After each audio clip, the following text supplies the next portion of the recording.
എടാ നമ്മുടെ അജാസ്കട വണ്ടിയല്ലേ ചേട്ടാ, നിർത്ത്. ഇതാ ജാസ്കട വണ്ടിയാണല്ലോ. അതെ, ഈ വണ്ടി നിങ്ങളുടെ സീസ ഒക്കെ സമയത്തിന് അടക്കണം, അല്ലെങ്കിൽ വണ്ടി എടുത്തോണ്ടോ. ചേട്ടാ പുള്ളി സീസി എടുത്തിട്ടില്ലല്ലേ? നമുക്ക് പുള്ളിനെ എങ്ങനെ സഹായിക്കണം ചേട്ടാ? എത്ര അടയ്ക്കാണ്ട്? 4 മാസത്തെ പെൻഡിങ് ഉണ്ട്. ഒരു 20,000 വരും. 20,000? നിന്റെ എത്ര ഉണ്ടാവും? എന്റെ ഒരു 12 എണ്ണം. എന്റെ അടുത്ത് ഇട്ടുണ്ടാവും, ഞാൻ കഴിച്ചരാം. ഇതിലേക്ക് ഇട്ടാ മതി. ചേട്ടാ അയച്ചണ്ടേ? ചേട്ടാ വണ്ടിയാ? വണ്ടി ഞങ്ങളുടെ ഓഫീസിൽ വന്ന് കളക്ട് ചെയ്യണം. ഞങ്ങളുടെ പോളിസി അങ്ങനെയാണേ. ആ അപ്പൊ ഓക്കെ, ശരി എന്നാ.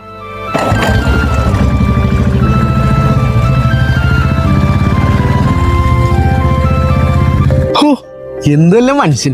നീയേ അജാസ്കനെ വിളി, നമുക്ക് സർപ്രൈസ് ഒരെണ്ണം കൊടുക്കാം. ഹലോ അജാസ്ക. അജാസ്കട വണ്ടിയില്ലേ? വണ്ടിയെ ഒരു കള്ളൻ അടിച്ചോളും പോയി. ഞാനേ സ്റ്റേഷനിൽ കംപ്ലൈന്റ് കൊടുക്കാൻ വന്നേക്കാ. അവനെങ്ങനെ എന്റെ കൈ കിട്ടില്ല, അറക്കും ഞാൻ. അപ്പൊ പോയവൻ